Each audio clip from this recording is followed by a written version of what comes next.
গাজীপুরের নাওজোর এলাকা থেকে বিপুল পরিমাণ দেশীয় অস্ত্র গাঁজা সহ বাসন থানা বিএনপির সভাপতি তানভীর সিরাজের ভাই ও ভাতিজাকে গ্রেপ্তার করেছে যৌথ বাহিনী। পরে তাদের বাসন থানায় হস্তান্তর করা হয়েছে। বুধবার রাতে গাজীপুর আর্মি ক্যাম্পের 14 ফিল্ড রেজিমেন্ট আর্টিলারির নেতৃত্বে এই অভিযান পরিচালিত হয়। গ্রেফতারকৃতরা হলেন গাজীপুর সিটি কর্পোরেশনের 13 নম্বর ওয়ার্ডের নাওজোর এলাকার হাজী সিরাজুল ইসলামের ছেলে তসলিম সিরাজ ও তার ছেলে মুশফিক।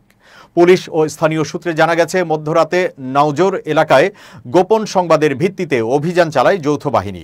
এ সময় বাসন থানা বিএনপির সভাপতি তানভীর সিরাজের ভাই তসলিম সিরাজ ও তার ছেলে মুশফিককে গ্রেপ্তার করা হয়। অভিযানে তাদের কাছ থেকে 8টি বড় ছোরা, 19টি ছোট ছোরা, 5টি বড় চাপাতি, 5টি ছোট চাপাতি, 2টি হাসুয়া, 5টি রামদা, একটি সোজা রামদা, 27টি নকল ডায়মন্ড ও গাঁজা উদ্ধার করা হয়েছে। পরে তাদের বাসন থানায় হস্তান্তর করা হয়। বাসন থানার ওসি মোহাম্মদ শাহিন খান বলেন, যৌথ বাহিনীর অভিযানে 2 জন গ্রেপ্তার হয়েছে। তাদের বিরুদ্ধে মামলা প্রক্রিয়াধীন রয়েছে।